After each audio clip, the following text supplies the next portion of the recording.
Bonjour les amis et plumophiles. Aujourd'hui j'ai inversé, d'habitude c'était plutôt plumophile et amis. Bon, de temps en temps il faut se renouveler, hein, bien sûr. Alors qu'allons-nous étudier ou aborder aujourd'hui? Eh bien c'est notre étude numéro 12 qui sera consacrée à une suggestion, hein, toute modestie comme d'habitude, hein, devant l'Éternel bien sûr. Une suggestion pour réhabiliter, enfin avec objectif de réhabiliter les voies secondaires ferroviaires, donc abandonnées en France, et Dieu sait si elles sont nombreuses. Il suffit pour ça de regarder une carte ancienne, de regarder une carte aujourd'hui, et bien on voit tout de suite qu'il y a quand même beaucoup de trous. Quel est l'objectif? Donc, ce constat actuel, comme je viens de le dire. La suggestion, eh bien, c'est ce que j'ai appelé le projet. Alors, projet, ça ne veut pas dire que c'est déjà en route, hein, non pas du tout, ça reste une suggestion, hein. Le projet APAC, ce qui veut dire automoteur sur pneumatique propulsé par accumulateur. Donc, une rame autonome, plus ou moins grande, bien sûr. Quels sont les ennemis du train? On va déjà commencer par ça. Eh bien, le pauvre, il en a beaucoup quand même, hein, mais c'est comme ça, hein. La vie est dure. Il y a le coût des infrastructures ferroviaires et de leur entretien. Il faut s'imaginer déjà, si on se reporte il y a un siècle ou un siècle et demi, en gros, avant Napoléon, mais surtout Napoléon III, et surtout pendant Napoléon III, où il y a eu vraiment le grand essor du train, eh bien, le coût des ouvrages d'art, que l'on voit toujours aujourd'hui, des magnifiques ouvrages d'art, que ce soit viaducs, tunnels, les tranchées également pour laisser passer les trains. Alors aujourd'hui, il y a aussi le coût des caténaires, etc. Enfin, tout ça, ça coûte une fortune. Et ce qui coûte le plus cher dans un train, c'est pas le matériel roulant, qui lui, en général, s'amortit sur... enfin, va vivre en tout cas au moins 30 ou 40 ans, si quelquefois même plus. C'est essentiellement le coût de la création des voies et de leur entretien. Imaginons le coût, par exemple, de l'électrification d'une voie secondaire, caténaire, sous-station, etc. Enfin bon, on ne va pas rentrer dans les détails, mais tout ça, ça coûte une fortune, hein. Voilà. Les charges financières qui vont autour de ça, bien sûr. Et puis la nécessité d'un équilibre financier. Alors, ça c'est évidemment une affaire assez douloureuse et qui est très ancienne. Alors, il ne suffit pas de dire, ben, la compagnie nationale, il y a tant de milliards de déficit, etc. Oui, ben, d'accord, mais faut aussi voir le coût. Et quelle est la rentabilité? Eh bien, c'est le prix du billet, le coût du transport des marchandises, et puis les subventions d'État. Alors ces subventions, bien sûr, ont eu tendance à diminuer beaucoup. Alors je ne sais pas où elles en sont aujourd'hui, j'ai pas étudié la question, c'est la partie financière. Je me suis contenté que de la partie technique. Je pense qu'il y en a encore, mais elles ont beaucoup diminué. Et puis, évidemment, il y a des distorsions particulières de concurrence. Pourquoi? Prenons par exemple le cas de la route. Toutes les routes sont financées par l'État, c'est-à-dire par nos impôts. Bon, ce n'est pas nécessairement la même chose pour la SNCF, puisqu'il s'agit que d'elle. Alors, je ne voudrais pas que les esprits chagrins, mais il y en a certainement, hein, certainement, me disent, ouais, ça y est, il nous fait de la pub pour le train, pour la SNCF. Pas du tout, pas du tout. Moi, je suis, comme je l'ai dit, je suis d'abord un technicien, donc je regarde les choses telles qu'elles sont, et sans me raconter de belles histoires. Ça, c'est trop facile, ça, évidemment, hein, bien sûr. Donc, alors, ce qui veut dire que la route, évidemment, est financée par nos impôts et leur entretien. L'entretien d'une route, c'est pas gratuit. Alors, surtout en montagne, ou dès l'instant où il y a du relief. Et là aussi, je sais de quoi je parle. Donc, et puis, il y a même les autoroutes. Les autoroutes, même privées, il faut savoir que les régions participent aussi un peu. Bon, le réseau routier, donc, coûte très cher. Et si on devait mettre au prix réel, ou faire payer un péage sur toutes les routes, je pense qu'il n'y aurait plus de voitures. Bon, alors ça évidemment, c'est connu ça. L'exemple du billet d'autocar. Combien de fois j'ai entendu, ah bien pour aller de là à là, bah, c'est pas cher, ça coûte que 2 euros, 3 euros. Bon, très bien, mais le coût d'un autocar, le gasoil, enfin l'amortissement donc de l'autocar, l'entretien, le coût du conducteur, etc., le coût du garage, etc., c'est pas avec 5 euros pour faire 40 km qu'on peut le rentabiliser. Il suffit d'ailleurs de voir le prix de la même distance avec un taxi. Donc il y a quelqu'un qui paye derrière et c'est en général des subventions, surtout pour tout ce qui est autocar géré par les régions. Or, il faut savoir que les régions sont chargées du transport. Alors, il y a également que les voies secondaires ont largement été sacrifiées sur l'autel du TGV. Si vous vous promenez avec un avion de tourisme, par exemple, au-dessus du Morvan ou par là, vous allez voir immédiatement ce que représente l'infrastructure pour le TGV. C'est absolument colossal. Et le TGV méditerranéen, c'est pareil, quand on voit les viaducs, bon, tout ça, ça coûte des fortunes. Ben après, il faut les amortir, hein, bien sûr. Hein. Et puis, il y a également que, là aussi, je remonte dans le temps. Moi, j'aime bien remonter dans le temps parce que c'est important de se situer par rapport à notre époque. L'histoire, c'est quelque chose d'incontournable. Le peu de publicité, c'est pas exact, il n'y a pas eu vraiment un manque de publicité, mais je veux dire qu'il n'y a pas réellement eu une politique pour le train en France depuis très longtemps. Alors, je ne dis pas que le train a été oublié, c'est pas ça, mais je veux dire, il n'a pas été promu, à mon sens, comme il aurait dû l'être. Pourquoi ? Bien, si on se reporte aux années 60, 70, jusqu'à 80, peut-être 85, l'État construisait des voitures, construisait des trains, construisait des avions, construisait des autoroutes, ou des grandes routes nationales, construisait des bateaux aussi, enfin, etc., etc. Donc c'était l'employeur numéro 1 qui sous-traitait à différentes entreprises. Comment, dans ces conditions, faire une concurrence loyale et équilibrée? C'est pas facile, ça. Donc, on va trouver des arrangements, des motus vivendi, n'est-ce pas, entre les différents corps de métier, les différentes exploitations. Oui, mais ça veut dire que il y en a certains qui peuvent être favorisés par rapport à d'autres.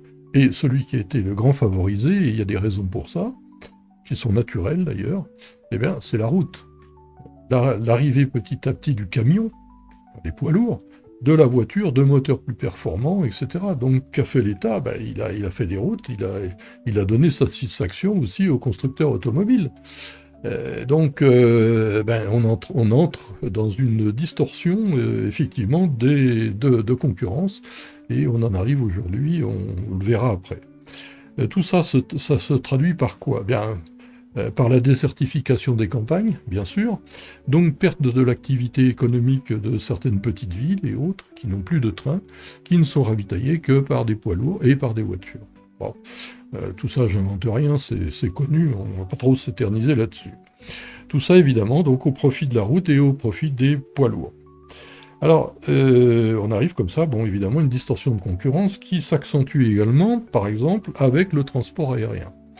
Le transport aérien, vous n'êtes pas sans ignorer que le kérosène est détaxé. S'il était au prix du gasoil que nous mettons, que chacun met dans sa voiture à la pompe à la station, je pense qu'il y aurait beaucoup moins d'avions dans le ciel, ou alors un prix du billet qui serait autrement plus élevé. Mais il n'y a pas que ça. Il y a également la création, là aussi par l'État, par des grands aéroports, des aérogares, tout ça, mais ça coûte une fortune, tout ça. Bien sûr, alors c'est pas un reproche, c'est un constat. Mais ensuite, il faut les amortir. Il faut les amortir. Alors, qu'y a-t-il pour les amortir ? Les taxes d'atterrissage, les taxes de parking des avions, différentes autres taxes sur les boutiques free shop et compagnie. Et puis après, il y a l'entretien de tout ça. Quand il s'agit de refaire une piste, c'est pas gratuit. Surtout pour les gros avions maintenant aujourd'hui de 300 tonnes ou 400 tonnes, quand ils se posent, il faut mieux que ça soit solide. Hein. Je parle de l'avion, mais surtout de la piste. Alors il est vrai que ça ne se refait pas toutes les 5 minutes, mais quand même. Voilà. Et le transport fluvial, ça a été évidemment le grand parent pauvre de tout ça. À tel point que le train, aujourd'hui, c'est en gros 10% des marchandises, pas plus, 50% en 1970. Si je me reporte à la Russie, par exemple, 31 fois la France quand même, hein, et le train, donc c'est le deuxième ou troisième, je crois que c'est en train de passer le deuxième réseau ferré du monde, hein, et ça construit, ça construit. 65% est électrifié, 45% des marchandises sont toujours par le train. Alors, on va me dire, oui, mais ça justifie aussi un peu compte tenu des distances. Et dans certaines régions du climat, oui, effectivement, mais quand même. Les poids lourds en France, c'est, alors je parle de 2024, là, hein. 89% donc du transport de marchandises par les poids lourds, 47% en 1970. Le fluvial, alors aujourd'hui c'est exactement, fin 2024, il y a un an en gros, hein, 1%, 3%, 1,4%, pardon, 1,4%, et 3% en 1970. Résultat, aujourd'hui, on a beaucoup de tous les canaux pour les péniches de 425 tonnes, beaucoup sont invasés et servent au tourisme. Bon, est-ce que c'est un progrès? J'en suis pas vraiment sûr. Si on regarde par exemple en Allemagne, en Hollande, en Belgique, il n'y a qu'à regarder que les canaux, alors déjà ils ont été mis au gabarit européen de 5000 tonnes, et puis vous vous arrêtez quelques instants au pont de Kiel, par exemple, frontière Strasbourg-Kiel, je le prononce en français, eh bien vous voyez à peu près des grosses péniches, des gros pousseurs, toutes les 5 minutes, quoi, à peu près. On n'en est pas là. Quand on regarde la vallée du Rhône chez nous, il ne reste pas grand-chose. On fait également dans ces pays du transport de passagers, c'est-à-dire de ville à ville, par les canaux, par le Rhin ou par des canaux. Chez nous, je cherche après. Bon, il y en a un peu à Lyon, ailleurs, je ne sais pas. Et encore avec des grosses difficultés. Alors, comment donc, dans ces conditions, parler d'écologie? J'ai quand même du mal à comprendre, hein. Alors qu'il se fait exactement le contraire. Alors, la question, c'est comment lutter à armes égales, bien sûr. Le train, là-dedans, c'est quand même le moyen écologique, je dirais, par nature.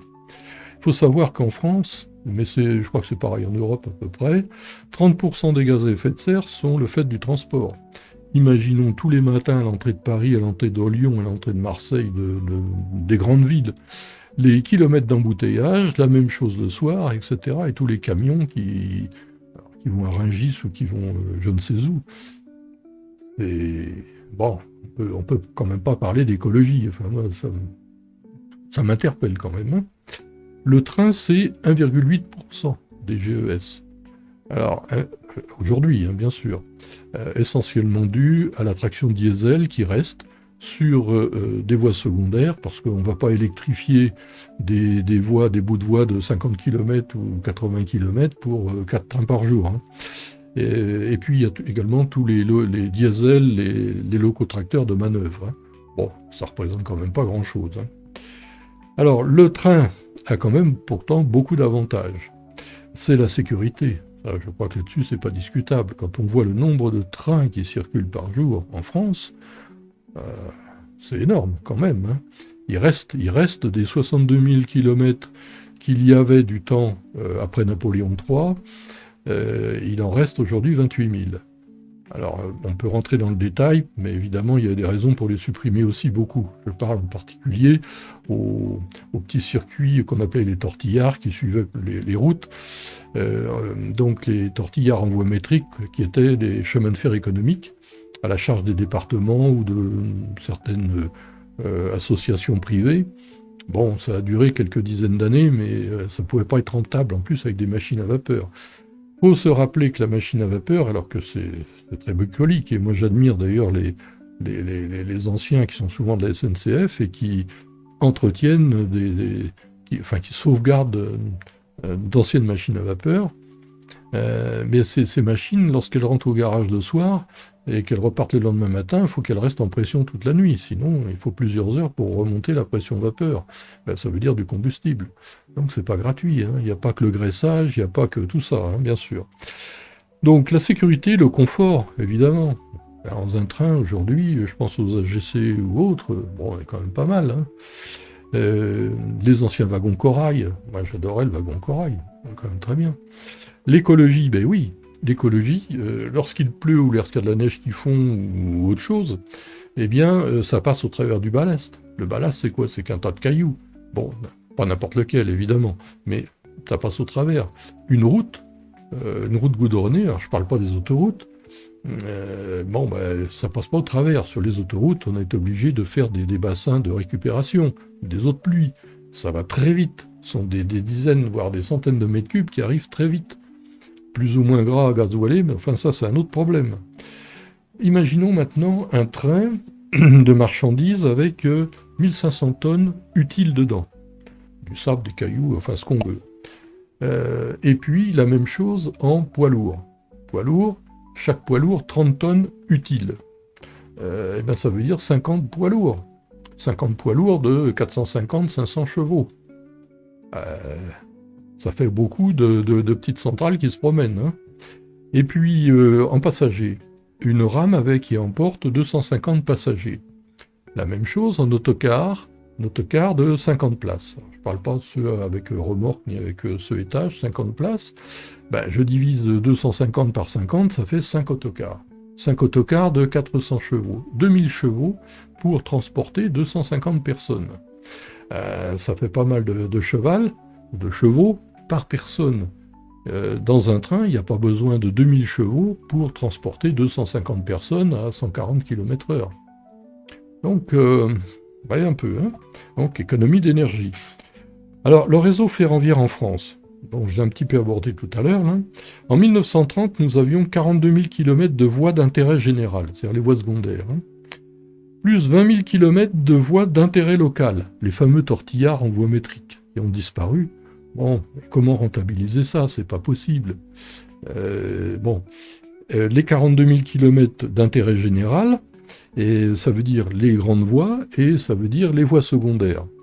Alors les grandes voies, jusqu'au 1er janvier 1938, c'est-à-dire la date de la création de la SNCF, Société nationale des chemins de fer français, 1er janvier 1938, préalablement, c'était des compagnies privées. Compagnie du Midi, Compagnie de l'Est, PLM, Paris-Lyon-Marseille, Paris-Orléans, PO, et puis d'autres petites. Aujourd'hui, il en reste 28 000. 28 000 sur un territoire qui fait 550 000 km². C'est pas si mal quand même, hein. Bon, maintenant, prenons notre avion de tourisme ou notre montgolfière, nous montons assez haut, et puis nous prenons une carte, hein, c'est tellement plus simple. Et puis nous regardons, par exemple, le Massif central. Eh bien, on voit plein, il n'y a pas grand-chose, hein, à part deux voies qui descendent côté rive droite du Rhône, trois voies même, dont une, celle qui est le long du Rhône, qui n'est uniquement que dévolue aux marchandises. Eh bien, c'est plein de trous, ou alors des bouts de voies qui font 50 km. Alors, quelques exemples, bien sûr. Clermont-Ferrand, capitale de l'Auvergne, quand même, siège de la société Michelin, c'est pas n'importe qui, quand même. Eh bien, si vous voulez aller à Saint-Étienne, autrefois, et je la connaissais bien, une voie unique, qui a été supprimée, elle arrête à Thiers, la ville de Thiers. Et après, où vous y allez à pied, bon, pas forcément ce qu'il y a de mieux, ou vous prenez l'autoroute, à péage, bien sûr, privée, qui longe un peu, enfin plus ou moins, disons qu'elle est parallèle, eh bien, à cette voie. Mais il y en a plein, comme ça, l'Ardèche, que je connais très bien, il n'y a plus une seule ligne de chemin de fer de passagers. Mais c'est pas la seule. La Bretagne, vous voulez traverser la Bretagne. Avant, il y avait des voies métriques qui traversaient la Bretagne, l'Oudéac et compagnie. Aujourd'hui, vous faites le tour. Bon, alors, une que j'aime beaucoup aussi, celle-là, c'est ce qu'on appelle le train d'Épingle, ou la voie qui remonte de Nice sur Digne-les-Bains. Digne-les-Bains, station thermale quand même, hein. Alors c'est magnifique, hein, ça vaut le coup de la prendre. Et puis la voie normale, c'est-à-dire la voie, je dirais, j'ose pas l'appeler secondaire, parce que c'est quand même une grande voie, qui descend de Grenoble sur Aix-les-Bains. par Luce-la-Croix-Haute, non. Et donc il y avait un raccordement jusqu'à, je crois que c'est 1984, il me semble, entre Digne-les-Bains et Sisteron, enfin exactement Saint-Alban sur Saint-Alban. 34 km si ma mémoire est bonne. Eh bien ça a été supprimé. Aujourd'hui vous avez comment dirais-je, une route nationale qui est régulièrement remise à jour parce que ça circule beaucoup, camions, etc. Et Digne-les-Bains est ravitaillé par des autocars et par des camions. Le résultat, c'est que la ligne principale Grenoble-Aix était mise, ça n'a pas arrangé ses affaires puisqu'il n'y avait plus de liaison avec Digne. Et donc ça, c'est quelque chose qui est très dommageable. Mais il n'y a pas que ça, on pourrait en citer plein. Comme ça, vous ne pouvez plus traverser le Massif central. Aller de Bordeaux à Lyon, vous faites le tour en TGV par Paris. Bon, tout ça, voilà. Alors il y a aussi des raisons, il ne faut pas non plus trop critiquer la SNCF qui est aussi tenue à un effort pas de rentabilité, mais au moins d'équilibre des comptes. Et je rappelle d'ailleurs à ce propos quelque chose que les Français ont oublié, enfin beaucoup de monde, c'est qu'une société nationale doit fournir un service, auquel on est en droit d'attendre, au moindre coût. Ça c'est valable pour EDF, c'est valable pour les anciennes sociétés nationales. Il ne faut pas l'oublier ça. Voilà, alors donc tout ça, ça nous amène à l'état de nombreuses voies non rentables ont dû être fermées, oui, il n'y a plus rien. Alors quel est le coût d'un train classique? Je l'ai plus ou moins abordé précédemment, ce sont les infrastructures et l'entretien, le matériel vient plutôt après. Alors les autres raisons du déclin en France, comme je l'ai dit, il n'y a jamais eu, à mon sens, une réelle politique du train. Alors je me souviens, quand j'étais plus jeune, n'est-ce pas, les affiches, prenez le train, etc. Oui, d'accord, mais ça suffit pas. J'ai jamais vu vraiment de publicité à la télévision, tout ça, c'est... Non. Alors, ensuite, une autre chose qui également, à mon sens, coûte cher pour les voies secondaires, si nous prenons l'Allemagne, par exemple, c'est vrai aussi pour la Suisse, qui ont été confrontés un peu aux mêmes choses. Hein. La Suisse, dès qu'elle a pu, elle s'est débarrassée des machines à vapeur. Hein. L'Allemagne aussi. Bon, ce qui veut dire qu'un certain nombre de voies n'étaient petit à petit, face à la concurrence de la route, n'étaient plus rentables. Alors qu'a-t-on fait? On a proposé à des sociétés privées de reprendre ces voies. Alors à quel tarif, j'en sais rien. Beaucoup, aujourd'hui, existent encore, et je dirais même fonctionnent bien, en particulier en Suisse. Beaucoup de voies touristiques qui font, et pas uniquement que touristiques, qui font aussi de la messagerie, c'est-à-dire des petits colis, 25-30 kg, 35 kg, fonctionnent bien. En France, ça n'a pas été possible. Alors pour des raisons, je ne vais pas rentrer dans le détail, mais malheureusement essentiellement politiques, il ne faut pas rêver. Donc voilà, ça c'est évidemment extrêmement dommage. Alors, quelles sont les conséquences générales? C'est le sacrifice des voies secondaires, on est d'accord là-dessus. On est passé, donc, on a vu de 40 000 à 28 000, il y a quand même 12 000 km qui ont été supprimés. Et il y en a encore un certain nombre qui est sur la bascule. De voies qui n'ont pas beaucoup de fréquentation, et là, les clients sont aussi responsables, hein, ils préfèrent prendre leur voiture. Ils ont aussi de bonnes raisons pour ça. Lorsqu'il faut faire 5 km pour aller à la gare, ou même plus, et 30 ou 40 km pour aller à son travail, on préfère prendre la voiture et puis aller à son travail. Et au moins, on n'est pas tributaire des horaires. Il y a donc, alors ça veut dire un manque d'entretien par manque de rentabilité, ça veut dire petit à petit, pour des questions de sécurité, une baisse de vitesse, et puis des horaires qui sont plus ou moins adaptés, in fine, écoutez, on est désolé, mais ça coûte trop cher, quoi. Ou alors la région, vous prenez en charge. La région, attendez, nous on a déjà les autocars, on a déjà tout ça. Bon, on ferme, terminé. Alors, voilà. Donc, nombreuses ruptures de continuité, bien entendu. Aujourd'hui, par exemple, pour traverser la vallée du Rhône, vous avez en gros 250 km où il n'y a plus de possibilité d'avoir des trains de passagers qui traversent la vallée du Rhône. Alors, il y a des conflits là, derrière ça, géopolitiques, il ne faut pas les oublier, ceux-là. J'en parlais un petit peu tout à l'heure, à l'instant. Oui, t'as pas voulu voter pour moi pour ça, ou t'as pas voulu ceci, moi, voilà, etc. C'est-à-dire qu'on oublie, en fait, quelquefois, l'intérêt commun, l'intérêt du pays, pour des intérêts, comme diraient les avocats, inavouables. Je suis sûr qu'il y en a, d'ailleurs j'en connais. Voilà. Alors on arrive comme ça à de grandes zones désertées par le train, ce qui veut dire Massif Central, Bretagne, j'ai un petit peu listé là, Digne-les-Bains, l'Ardèche, etc. Mais il n'y a pas que. Hein.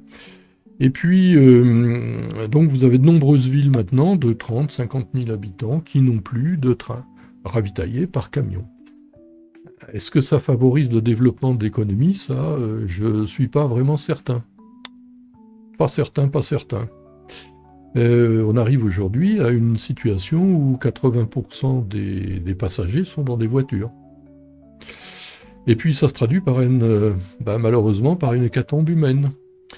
Et je rappelle à cette occasion que entre 1946 et 2025, et je sous-estime volontairement un petit peu le chiffre, la voiture et les poids lourds ont occasionné plus de 650 000 morts en France. C'est 2,5 fois pratiquement les victimes de la dernière guerre mondiale. 650 000 morts, et je mets le curseur au bon endroit.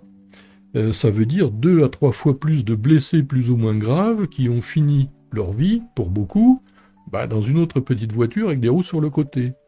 Ça, c'est pas de l'invention, ce sont des statistiques que chacun peut aller voir, et statistiques officielles de l'État. Allez faire un petit tour sur Internet. Voilà, alors ça n'a pas été... c'est pas comptabilisé nulle part. Enfin, pour finir, est-ce que les petites voitures avec des roues sur le côté ne rentrent pas dans l'économie? On ne sait pas, etc., etc.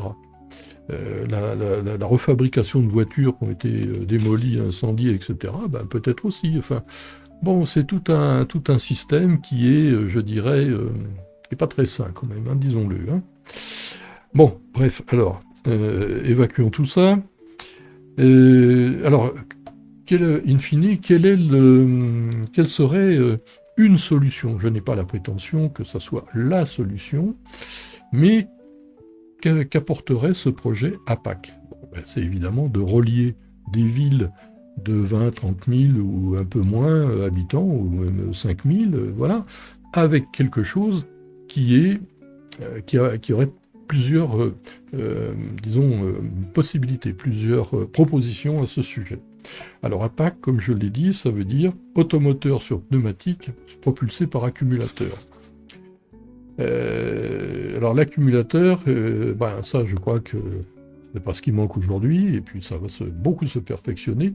On l'a vu avec la voiture électrique, bien sûr, dans la vidéo précédente. Alors la réflexion, faut-il aller toujours plus vite? Je ne pense pas. Quel est l'intérêt, surtout en province? On n'a pas besoin de rouler. Alors, je prenais tout à l'heure l'exemple de Clermont-Ferrand-Saint-Étienne, qui permet après par le TGV ou autre de relier Lyon, bien sûr, c'est assez vite fait d'ailleurs. Quel intérêt surtout en province? On n'a pas besoin de rouler à 200 à l'heure. Une moyenne de 70-80 km/h, incluant les arrêts bien sûr, c'est déjà pas mal, avec des pointes peut-être de 110 km/h lorsque c'est bien droit, que tout va bien, oui, bien sûr. Donc ça nous amène à la définition du progrès. Le progrès, alors tout dépend évidemment de ce qu'on entend chacun, mais ce progrès doit être au service de l'homme, progrès technique, progrès technologique, doit s'accompagner d'un progrès humain, humaniste, et non pas l'inverse. C'est pas la même chose. Lorsque l'homme est au service de la technologie, de la technique, etc., et de la finance, parce que c'est ça en fait, c'est pas la même chose, bien sûr. Il faut se rappeler également que la majorité des techniques actuelles, qu'on appelle inventions, sont bien souvent des mises à jour, des comment dire, des actualisations, des adaptations d'idées ou de conceptions qui ont plus ou moins fait leur preuve dans les temps passés. Alors, évidemment, on invente réellement beaucoup de choses, mais beaucoup ne sont en fait que des réadaptations de techniques anciennes. Alors, définissons maintenant quel est le besoin, je commençais à l'aborder là, c'est relier des agglomérations, comme on vient de dire, qui ont été abandonnées par le train, petites et moyennes, des distances comprises entre 50 et peut-être 300 km, on verra dans la deuxième partie pourquoi 300 km. Utiliser au mieux les infrastructures existantes, si elles n'ont pas été transformées en voies vertes ou en je ne sais quoi. Là aussi, on l'abordera dans la deuxième partie. C'est pas la peine de... Alors, moi, je suis totalement hostile à réinventer l'eau chaude. Non, ça, non. Faut utiliser ce qui existe et puis voir comment on peut l'améliorer à moindre coût et le rendre utile pour la communauté. Éviter au mieux les dépenses d'aménagement, ça va dans ce sens-là, et un procédé, le procédé APAC, si on a besoin, je dirais, de créer un nouveau passage, une nouvelle voie sur quelques kilomètres, eh bien, il faut que ce projet APAC le permette sans aller faire des tunnels, des viaducs, des je ne sais quoi. Concevoir du matériel léger et confortable. Bien entendu, une capacité de 40 à 50 personnes par élément, bon, on appelle ça, dans le domaine de la SNCF, une caisse ou autre chose, bon, pas un wagon, le wagon a plutôt tendance à ce que ça soit dévolu à les marchandises. Bon, on appelle ça un élément, hein. Avec les bagages, une vitesse de 80 à 110 km/h, on l'a vu, ça suffit. Respecter l'environnement et limiter le bruit, le pneumatique c'est très bien. On n'aura pas le clac-clac ou des joints de... Voilà. On n'a pas besoin non plus de recréer dans les campagnes des LRS, longues rails soudées d'1,5 km, 2 km, ce qui coûte très cher, et y compris en entretien. Donc très bien pour le TGV, les trains rapides, oui, mais pas dans le Massif central ou ailleurs. Les fréquences de circulation adaptées, bien sûr. Si le premier train du matin, il est à 9h30, ceux qui vont au travail, qui embauchent à 8h et qui partent une demi-heure, 3/4 d'heure avant, ça ne va pas vraiment les intéresser. Pareil pour le retour, y compris pour le midi, s'adapter également à la vie économique locale. Et l'application à la messagerie, bien sûr. Dans les avions, que fait-on ? On enlève les sièges et puis on met des petits colis. Là, c'est pareil, on peut aussi faire de la messagerie ou avoir des APAC, puisque j'appelle ça APAC, c'est-à-dire des convois de 2 éléments, 3 éléments, pas plus, pas forcément besoin de plus. Pour faire de la messagerie, c'est-à-dire du colis de 25, 30, peut-être 35 kg au maximum, pas du transport lourd, on verra pourquoi dans la deuxième partie. Et puis à parvenir tout ça rapidement à un équilibre financier. Alors là, j'entends tout de suite les nombreux esprits chagrins. Oui, mais tout ça, c'est la quadrature du cercle, c'est pas possible, là, on y a déjà pensé, puis ça n'a pas marché, puis ceci, puis cela, et puis voilà. Et comme ça, on fait rien, bien sûr, et on attend que les Chinois, qui sont forcément vilains, hein, bien sûr, ou les Russes, ou les je sais pas qui, ou les Africains, ou le fassent à notre place. Bon. On a vu ce que ça donnait avec la voiture électrique et la voiture thermique, en Russie, en Afrique, au Maghreb. Alors le Maghreb est quand même en Afrique, hein. Mais ce sont des exemples. Alors veut-on recommencer ? Ça, je ne sais pas. Donc arrêtons de courir après le temps, et l'économie au service de l'usager, et non l'inverse. Je connais plein de gens qui ont couru après le temps, ils n'ont pas réussi à le rattraper, et puis je dirais que ça leur a été plus ou moins fatal. Alors comment résoudre l'équation ? Eh bien, c'est une synergie, ma proposition, donc qui date quand même de plusieurs années, de 3 applications qui ont fait leurs preuves. Premièrement, la voie de Cauville, ce qui était la voie de 0,60 m, hein, sur des petits rails hauts comme ça, avec des petites traverses métalliques. Grand succès mondial dès la fin du 19e siècle, début du 20e siècle. Simple, économique, facile à monter. Alors, il s'agit d'en retenir l'idée. Il ne s'agit pas de reproposer entre Clermont-Ferrand et Saint-Étienne des voies de 0,60 m de Cauville. C'est pas ça. Là, j'entends encore esprit chagrin là-dessus. Non, il faut que la voie soit adaptée. Pareil, nous verrons ça dans la deuxième partie. La naissance du pneumatique gonflable par la société Michelin. Il se dit que M. François Michelin, en 1920, qui voyageait de nuit, n'a pas pu dormir parce que, clac, clac, clac, clac, clac, clac, clac, les joints de rail tous les 15 ou 20 mètres. Ouais, ça m'étonnerait pas. Il a eu l'idée, il s'est dit, nous fabriquons des pneus, voyons voir ce qu'on peut faire avec. Nous verrons ça dans la deuxième partie. Et puis les accumulateurs modernes, qui sont soit des lithium-ion, 250, 270, 280 watts par kilogramme, ce qui est quand même pas mal. Et puis peut-être, et j'en suis convaincu, l'avènement assez rapide maintenant des sodium-ion ou similaires, qui pour le moment sont aux alentours de 180-200 watts du kilogramme, mais qui à mon avis vont performer beaucoup mieux que ça. On est loin de l'accumulateur acide du début, de la fin du XXe siècle, de la fin du XIXe siècle, qui au mieux aujourd'hui fait 40-42 watts par kilogramme. Donc si vous voulez, comme je le disais dans les précédentes vidéos consacrées à la voiture électrique, si vous voulez 100 kW, je vous laisse le soin de faire la multiplication. Donc tout ça, nous verrons ça dans la deuxième partie de cette étude consacrée au train sur pneumatique, projet APAC, pour envisager de réhabiliter au mieux nos voies secondaires qui ont disparu et toujours avec ce souci d'économie financière, d'écologie bien sûr, et de redynamiser les campagnes. Bon, alors, et ce n'est pas la quadrature du cercle, pas du tout, nous verrons, faisons confiance aux anciens et à ce que j'appelle le progrès, le vrai progrès.